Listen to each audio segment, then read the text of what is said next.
some of the crew urged me to buzz the airfield in celebration if we returned.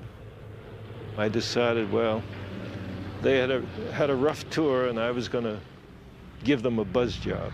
The plane was really lower than the top of the tower, and I could see the people observing in the tower hit the deck.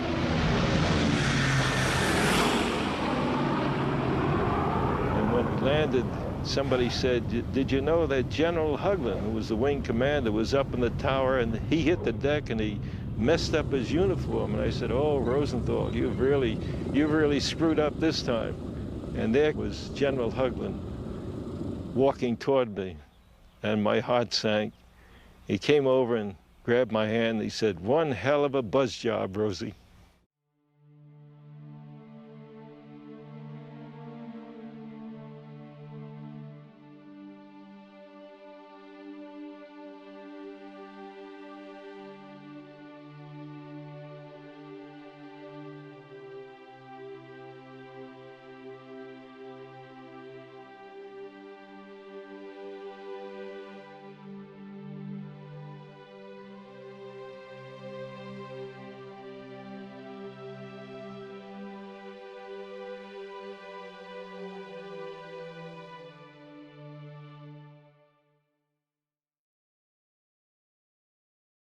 Welcome, everybody, to the Air War Podcast presented by Pursuit Picks Media. My name is Mitchell Babarvich, joined by my co-host Sam Allen. And before we jump into episode 7 of the Masters of the Air, geez, I almost said the Air War Podcast. Sorry. Before we jump into Masters of the Air episode 7, there's something that I want to read in the book regarding the prior episode, and I'll explain why in a minute. But this has to do with the scene where Egan and those other airmen are marched through Russelsheim, and the civilians attack them and end up killing all of them but Egan. In another documented incident, the Gestapo was marching 6 American flyers through the town of Russelsheim, which they were bombed the previous day, when workers from a local factory came pouring into the street demanding that the Americans be lynched. According to eyewitnesses, 2 women began screaming, "There are the terrorizers of last night. Kill the dogs. We can't have pity." One of the women threw a brick, and the mob soon joined in, pelting the airmen with stones and beating them with farm tools until they collapsed and died. One airman pleading before he took a fatal blow, "Don't kill me. I've got a wife and 2 children." The bodies of the airmen were left unburied for a day before they were thrown in a communal grave. After the war, a military court at Darmstadt sentenced 5 German civilians to death for the murders. The 2 women who incited the crowd also received death sentences, but General Eisenhower reduced their punishment to 30 years imprisonment. Now, I wanted to bring this up for a few things. I'm sure people wanted to know what that was based on, and Sam and I have both read the book. Sam, I think you've gotten through part of it. I've read it 3 or 4 different times, and Yeah, I'm most of the way through. yeah, and there's a lot more to forget than there is to learn, because it's a big boy thick book. And It really is. part of the reason I wanted to bring it up because I'm sure that there's viewers who wanted to know if that happened to Egan. It did not. It happened to, it was a crew of 9 from a B-24. They all flew in the same aircraft. 6 of the 9 guys were killed, and when you see that, it was an air warden, by the way, the guy with the pistol and the funny looking helmet. And it turned out, based on accounts of the 3 Americans who survived, that the guards just went like this. He didn't have to go up to them and say, what are you guarding them for? They all took steps back and let the civilians have at them. That guy with the pistol, the air warden, was executed. Good. So I wanted to bring that up, and then 2 other guys were executed. Now, on the Masters of the Air Facebook group, a lady in her 80s, I think she's either 79 or 80, said that she had just found out that there was the Russelsheim massacre of the airmen. And this is what she posted on Facebook. I do not have Apple TV, so I have not been watching Masters of the Air. My granddaughter just told me that in episode 6, they tell a story based on the Russellsheim massacre. That was how my father died in World War II. Second Lieutenant Norman J. Rogers Jr. was the pilot. I understand that in the show, the story is changed so that the pilot escapes. If only. Her mom was 3 months pregnant with her when her dad was the pilot of that crew who was killed by the German civilians in Russellsheim.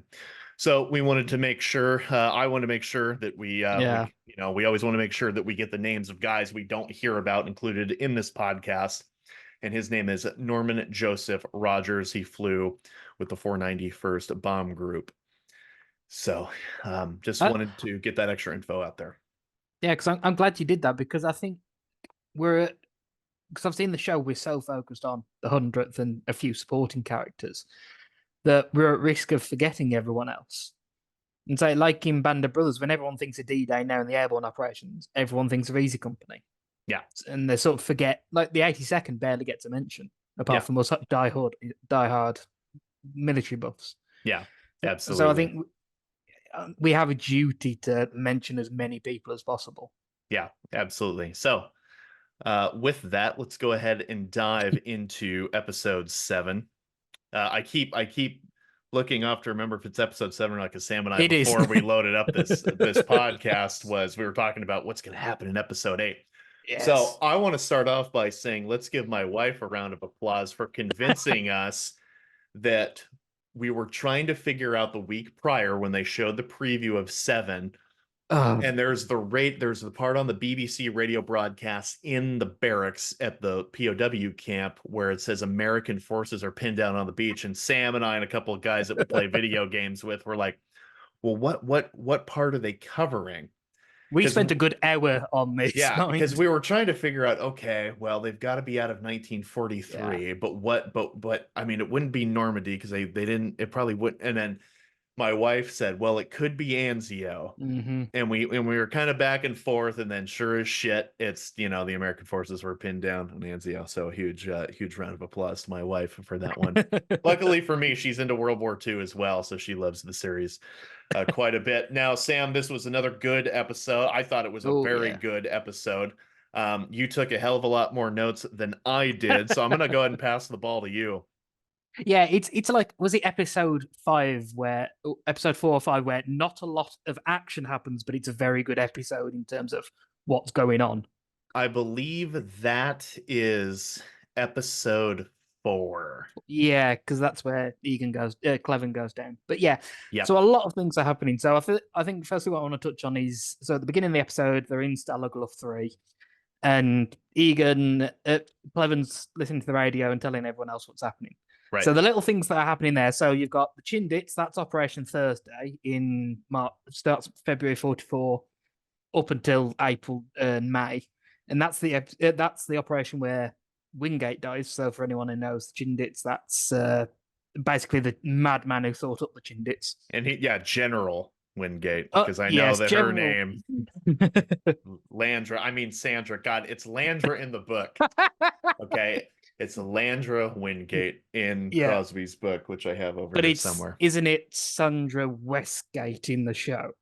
It's Wingate in the show, but I think Westgate. They think her name is Westgate. Oh, in reality.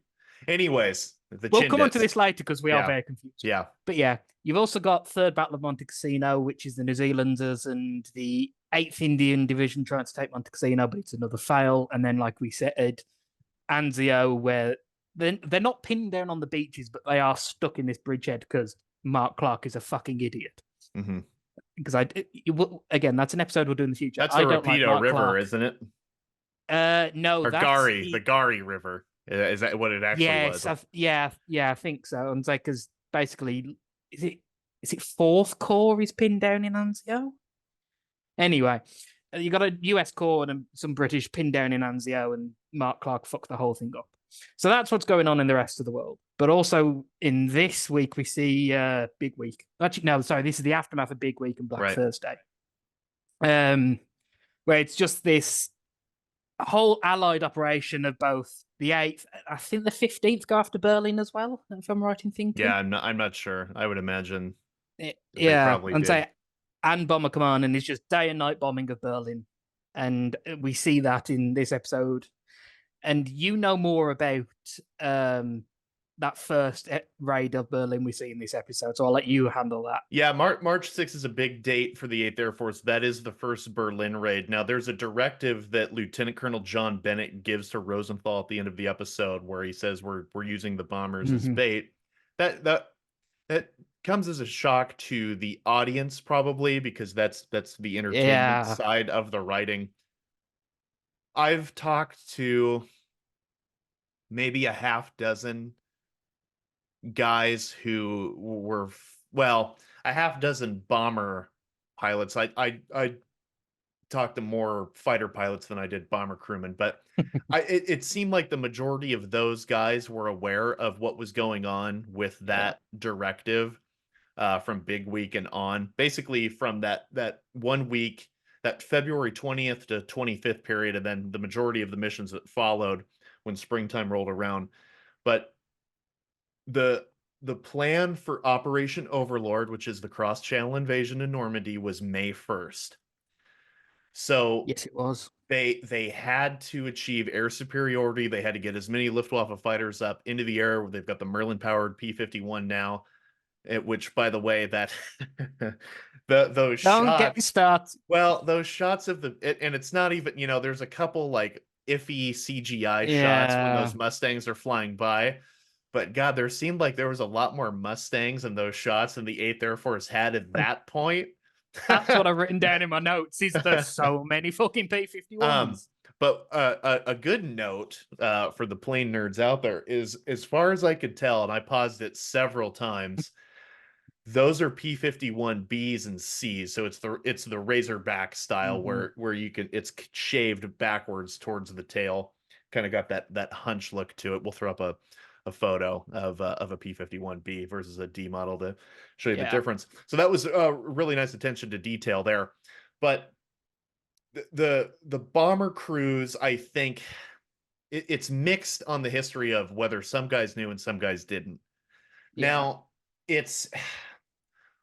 I don't think people should become disenchanted and cynical over the idea that the bombers were used as bait, because I think that gives people the idea that what the bombers were doing was less important than what the 8th Fighter Command was there to do, and that's not the case at all. These guys are still hitting oil and transportation, the oil and transportation plan, which I think they're on the oil plan right now at this point in 1944. Yes, I'll agree with you and say yes, but they go back and forth.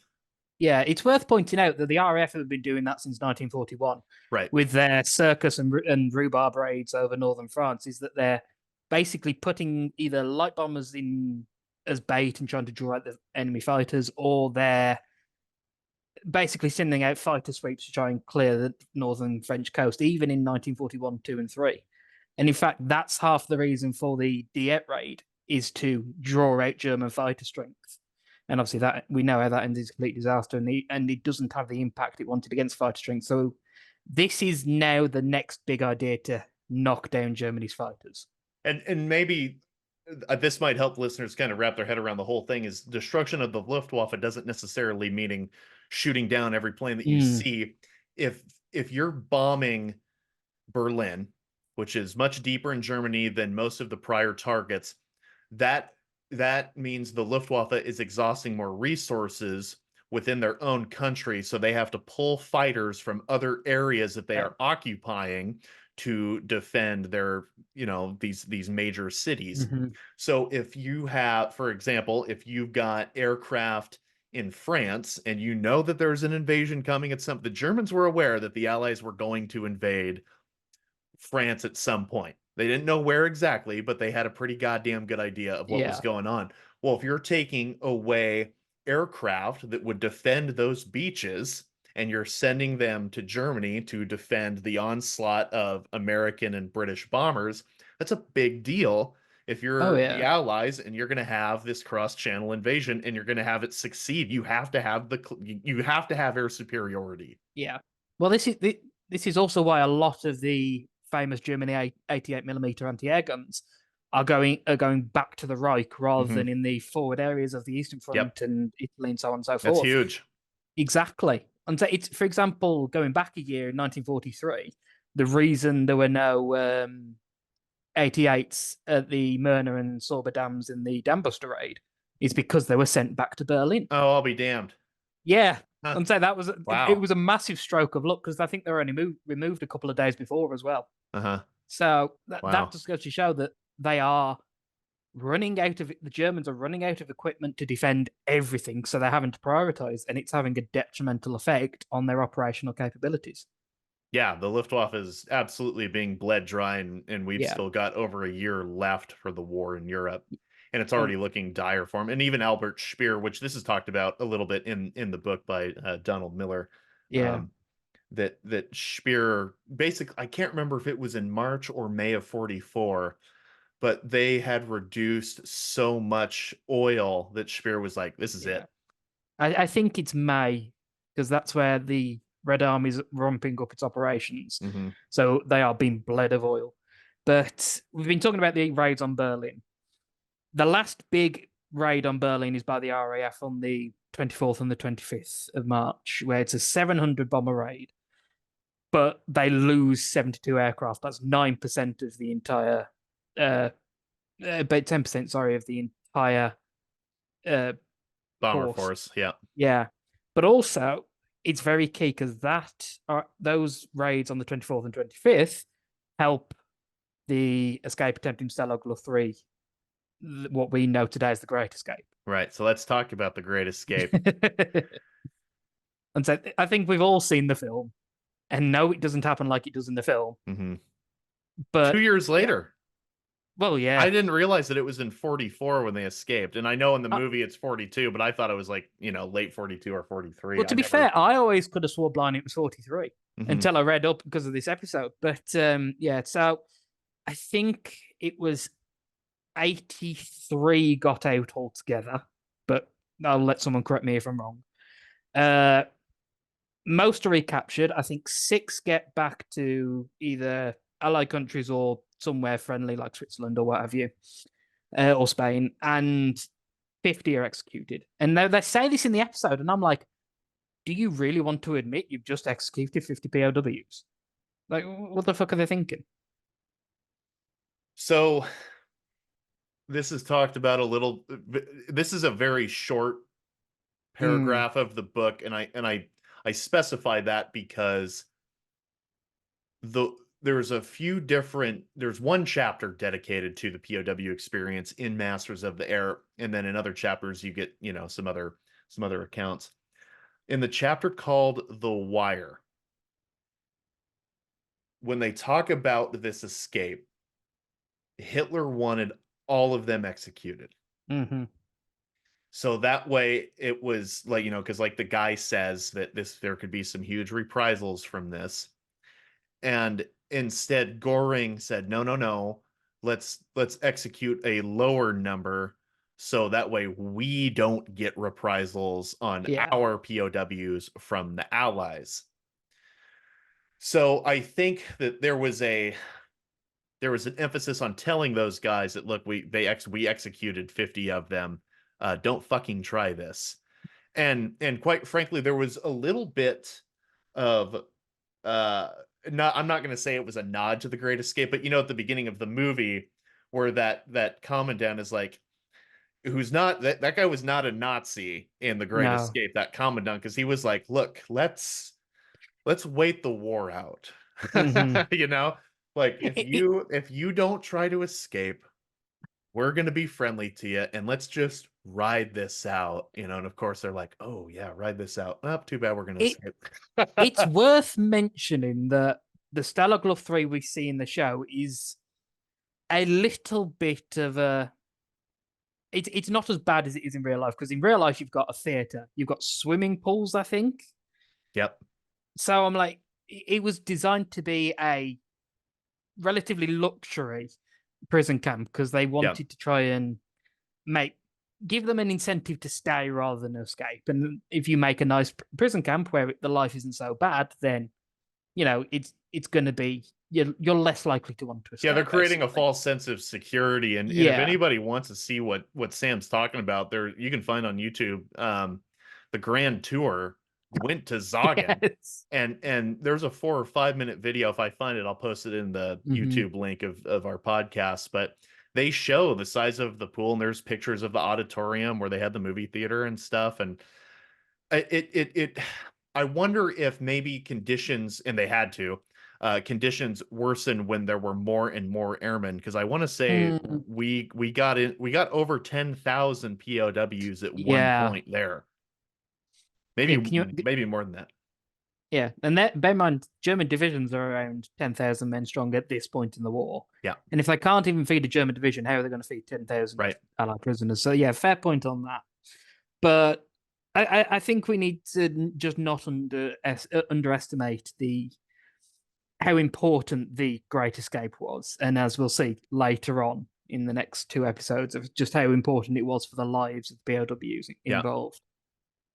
But and I think that's all I've got for historical bits for this episode. But so talking of the POW camps, and before we continue, I should have another shout out to our team member Dino Topic, who visited Stalag Luft 3 back in January, and so that's why if you're watching this on YouTube, there's footage of the grounds. There's a reconstructed barracks there. None of the original buildings survived, as far as I know, but we'll have a separate video on the Pursuit Picks YouTube channel where we kind of go in depth with Dino's footage that he shot there. So the P-51 Mustangs, God, the only thing that really bothered me about the CGI there was it kind of seemed like the majority of the models that they used were just copy and pasted renderings of the same plane. Yeah, they didn't really do that bit very well. Because they had at least I'm pretty sure, I don't know if I'm imagining this or not, but I'm pretty sure they had red nose, so I think that was supposed to be the 4th Fighter Group. Now, the Berlin scene is at its best from inside the B-17, and they're watching all those planes go by. When it goes outside the B-17s and it shows the P-51s, it's probably, and when I say it's the worst CGI so far, that doesn't mean it's a bad CGI. Oh no. It's just been so exceptional in the series so far that it's at the bottom rung of what we've seen. Bear in mind, we've got 2 episodes to come yet, so it could get worse. But the B-17 formations look great. Like when he shoots the flare, because that forward, I think that was supposed to be the 45th Combat Wing in front of them, misses the turn for the IP. He shoots the flares, they take the left, and then they go towards the IP. Like that, all of that looked amazing. Yeah, and say that looked fun. It's just, it's when we're outside and it's like because we know it's CGI, but it's, when you get that iffy CGI where it's like, okay, this is just, I've lost my sense of realism here. It's taken me out of it. Well, but I think what's unique for Masters of the Air is that there's nothing like this in terms of scope. When John Orloff in all these interviews before the series came out said, when you watch this, you haven't seen anything like it before. I mean, he's not kidding. There's thousands of planes in those aerial battles, and they show it. So I give them huge props for that. Yeah. And so it's like we said at the beginning of the episode, it's still a good episode, and even though the iffy CGI, it still does look great. It's just it's not the greatness we've had before. Yeah, sure does. To anybody who really likes the Olive Drab B-17s, those will probably go away next episode. So the reason for this is the Allies are starting to achieve, and they pretty much have at this point, achieved air superiority. So what's the point in camouflaging your aircraft? So we're going to start to see the bare aluminum B-17s and then P-51s. Especially because obviously part of the reason for camouflaging them is also when they're on the ground as well at an airfield or what have you. And obviously the Germans are not getting into England to attack those airfields anymore. So there's no much point in that respect. Yeah, and then another way to look at it too is if you want your bombers to be seen, come on up and play, then it's a hell of a lot easier if they're bare metal because the sun's going to shine right off of them. So I don't know how much truth there is to that. That was one thing that I had heard on another podcast about Mm. Masters of the Air, but it seems likely. Yeah, and say it's one of those things where it could be true, it might not. The truth is probably somewhere in between the two.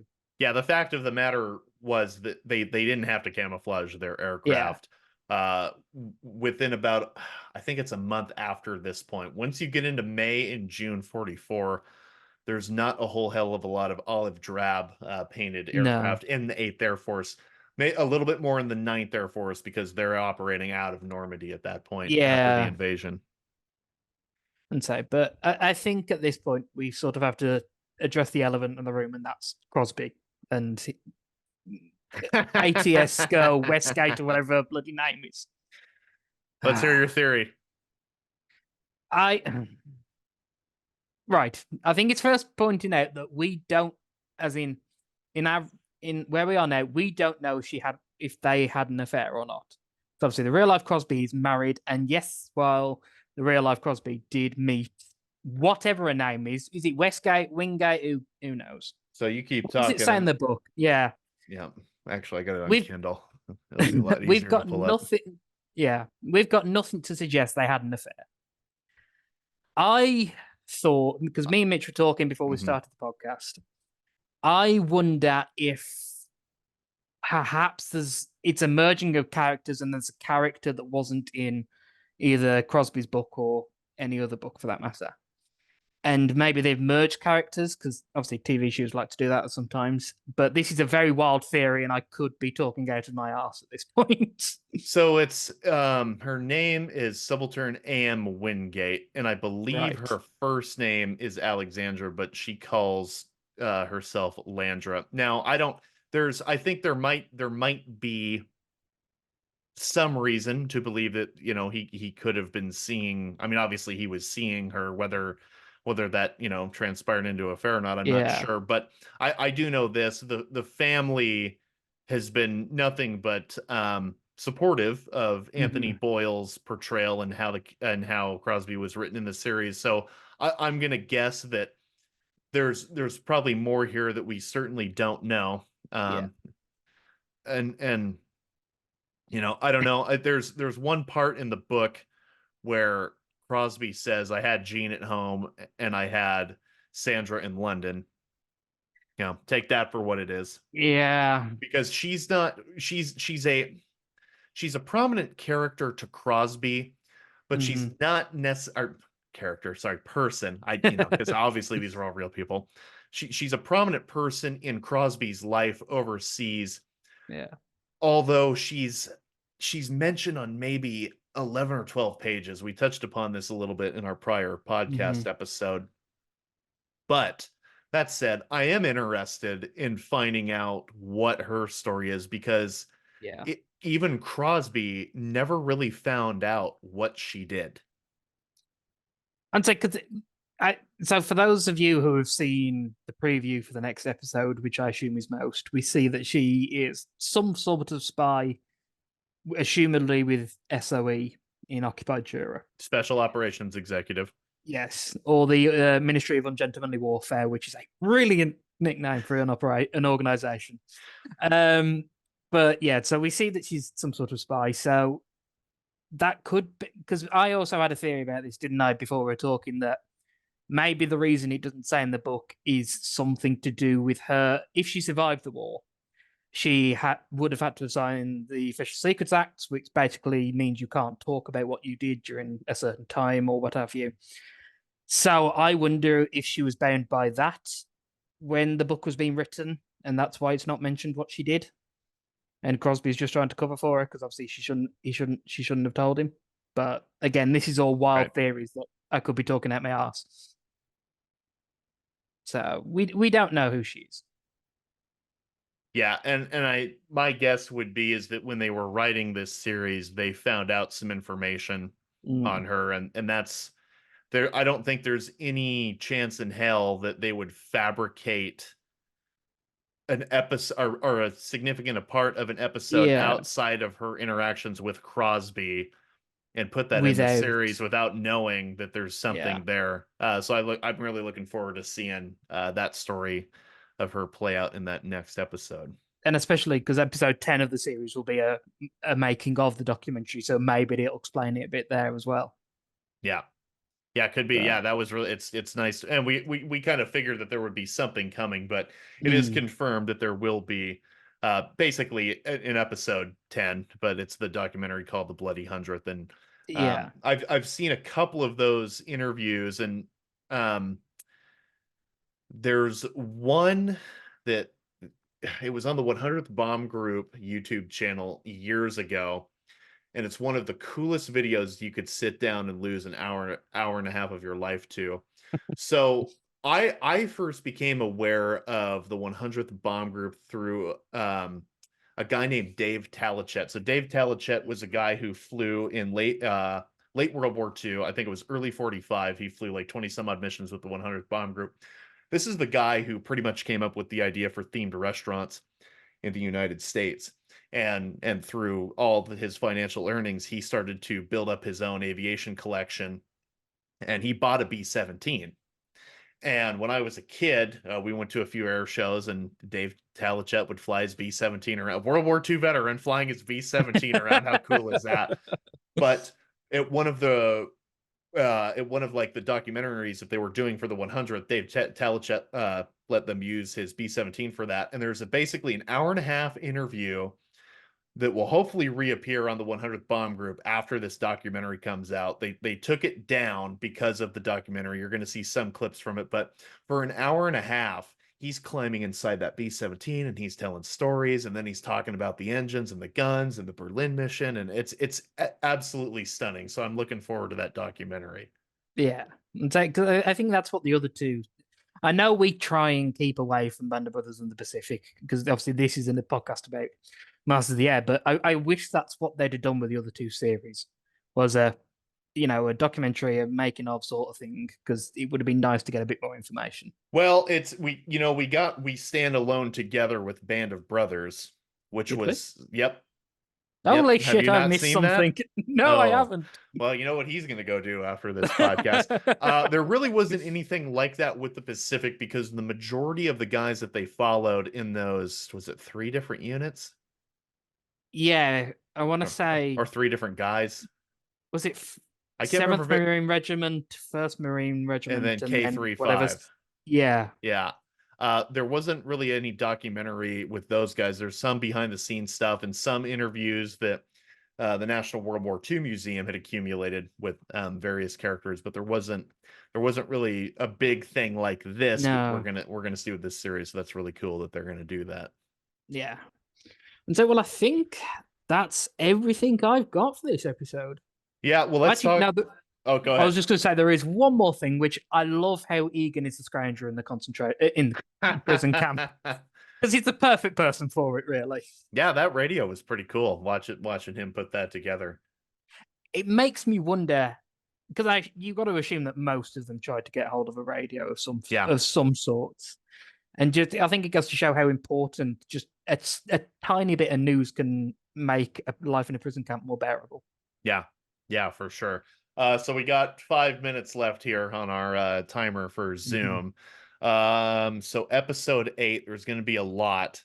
My guess is we're going to go from D-Day, June 6, 44, until I think it's August 44, when they show that P-51 mission where they're attacking. God, what the hell was that? A harbor? See, I thought it was some sort of town or stuff. It's like a radar installation or something. Yeah, because there's one attack at night and there's one attack at day, isn't there? That's what I think. The one at night is with the P-40s. Oh, are they P-40s? Yeah, and then I wasn't looking at the aircraft. Yeah, and then the daytime mission that they fly is with P-51s, and then that's when a couple of those guys get shot down. And then those 3 guys will end up at Stalag Luft 3 with the 100th boop, there's your connection, and that should be really cool for episode 9. Mm-hmm. But the main guy that we will follow in episode 8, his name is that pilot's name was Alexander Jefferson. I've got his book on the way. I've ordered it through Amazon.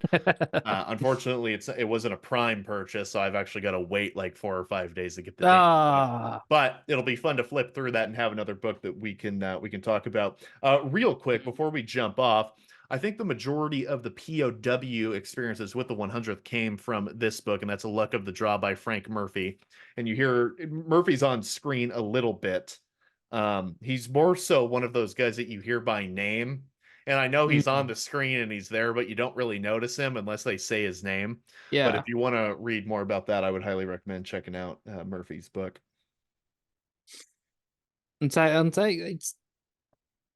it's going to be the next 2 episodes are going to go very quickly, I think, because they're trying to fit a whole year of the war into 2 episodes, and I think they're just going to fly by, which is a shame. And I don't know if you saw the runtime for next week's episode. It's 51 minutes, so that's what, 45 minutes in total? Yeah, because you've got about half an hour of fucking credits, haven't you? Yeah, right.